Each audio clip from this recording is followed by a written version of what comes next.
Hello, everybody, and welcome on in. 2 weeks remain in the UFL season. A ton of upsets happened this past week. Let's dive into and rank all these teams as the playoff pushes continue.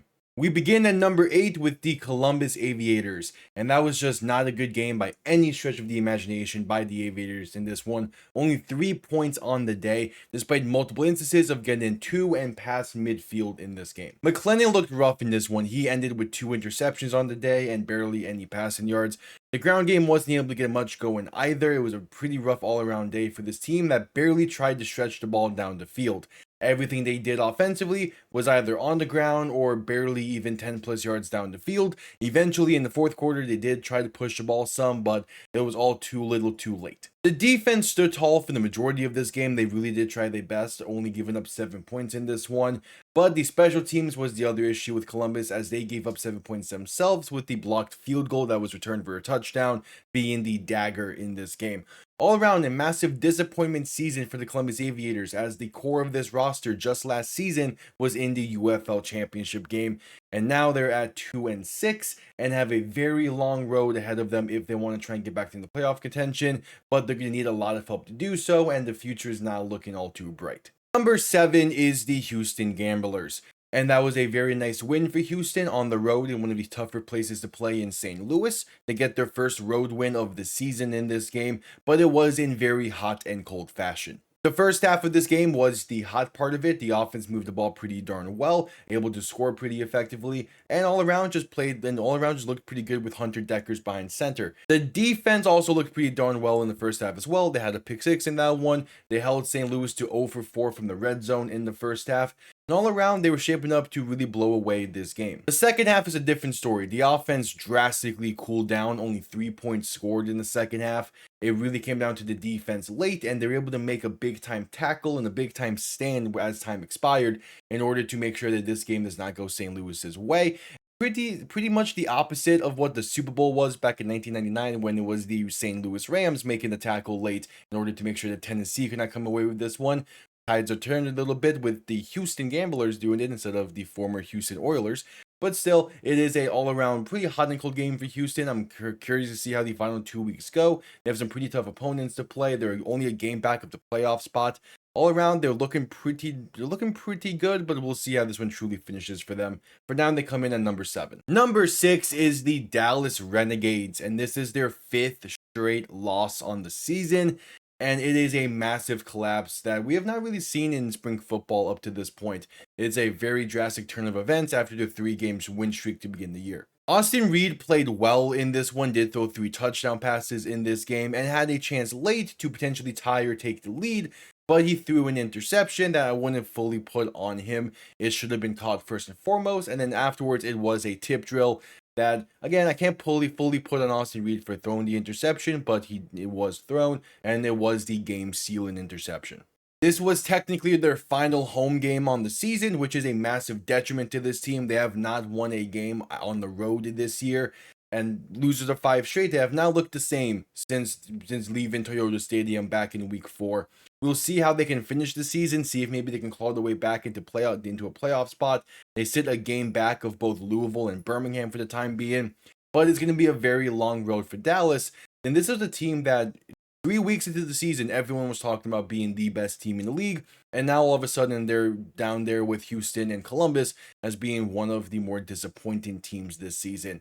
We'll see how they wrap up the year, but for now, though, they're going to fall once again, this time to number 6. Number 5 is the Birmingham Stallions, and I was tempted to keep them in the top 4 as they do hold that final playoff spot entering this week, but just the way that game went for them did not make me feel the most confident in the Stallions going forward. Dorian Thompson-Robinson had a bit of an off game in this one, going for roughly 60% completion with only 126 yards. He did throw the lone touchdown in this one, but he also did throw an interception pretty early on into this game.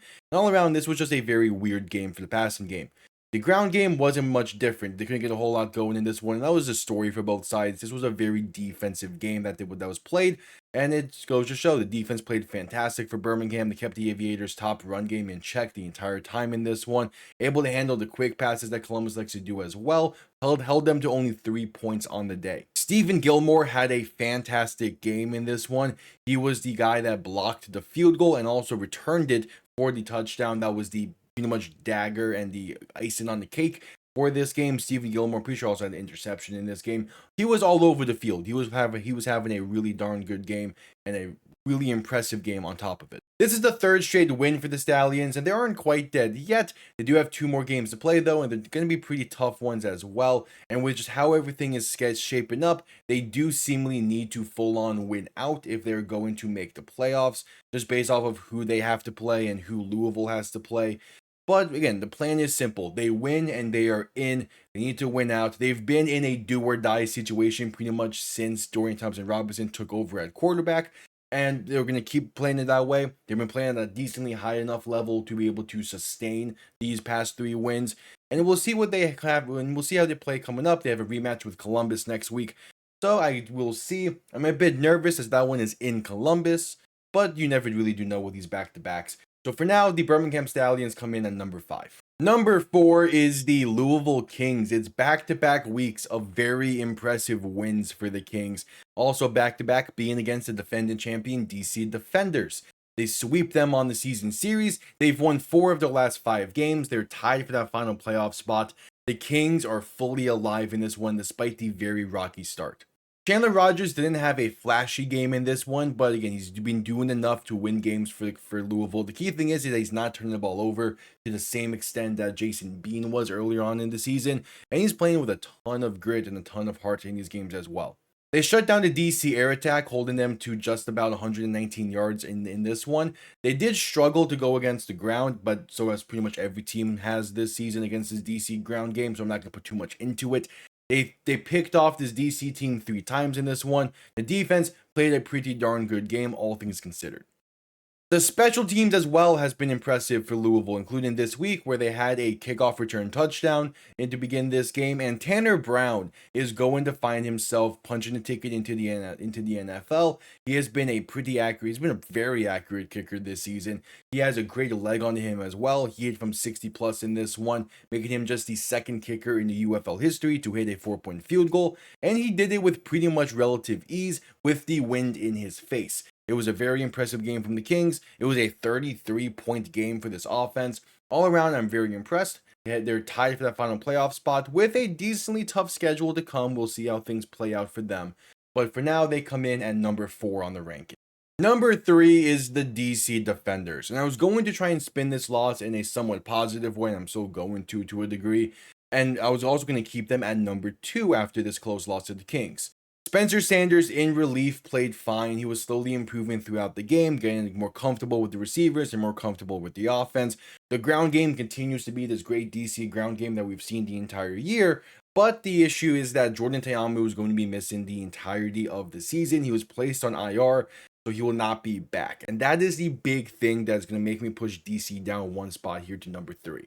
If Spencer Sanders only had to play 1 game before Jordan Ta'amu was back, I would feel a bit better about DC and they would stick at number 2. But because Ta'amu is missing the entirety of the season, the chances are pretty slim for DC to be going back-to-back, nonetheless even just defending the title in general. They play Orlando twice to end the season, the team that is currently the only one with a clinch playoff spot. Things are not going to be easy for DC, and there's a chance that they just full-on miss the playoffs if they lose out. There was some flashes from Spencer Sanders, so they're staying in the top 4 for now, as this defense is also going to be better than how they played last week. It is a really good DC defense that just has been getting the better of by Louisville somehow.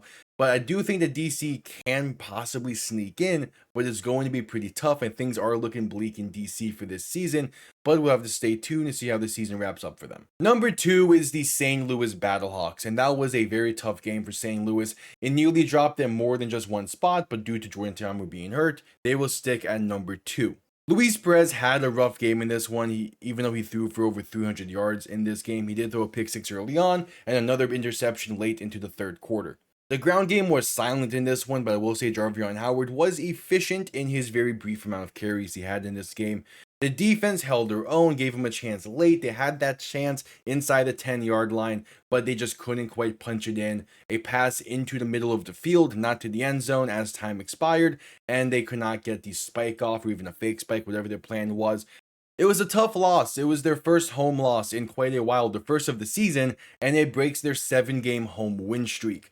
St. Louis definitely has the talent and they have the personnel seemingly to do a decent enough playoff run, But if they're going to get performances like that occasionally from Luis Perez, it's not going to be a deep playoff run. And we could be talking about St. Louis for the third straight year being knocked out in that first round, which would be a very tough spot for that team to be in. The hump is seemingly constantly increasing for this team. We'll see exactly how they can propel over it, as it seems like they need to this year. But for now, the St. Louis Battlehawks come in at number 2. And at number 1, the Orlando Storm. And despite everything, the Storm end up being the first team to clinch a playoff spot this season with this road win against the Renegades. Jack Plummer continues his efficient ways on the season, another really solid game, 238 yards through the air. He also did lead this Orlando team in rushing thanks to that 71-yard rushing touchdown he had, which was one of his 2 touchdowns he had on the ground, to pair with the Orlando Storm in total having 4 rushing touchdowns in this game. The defense played well against the air. They held Dallas to under 150 yards through the air. They gave up nearly 150 yards on the ground, so that's a bit concerning, but nonetheless, they do get the win. They clinched their spot and going to be a very tough out, as they've been playing a ton of close games the entire season, so they pretty much are prepared for playoff football already at this point. They're going to be prepared and ready by the time it's do or die in about 2 weeks. So for now, the Orlando Storm will comfortably be chilling the rest of the regular season, and they'll come in at number 1 on this edition's of Power Ranking. So to recap, the Columbus Aviators are at 8, the Houston Gamblers are at 7, Dallas Renegades at 6, the Birmingham Stallions are at 5, Louisville Kings at 4, DC Defenders at 3, St. Louis Battlehawks at 2, and the Orlando Storm round things out at number 1. I appreciate everyone tuning in. I'll see you all next time. Have yourselves a damn good one. Peace.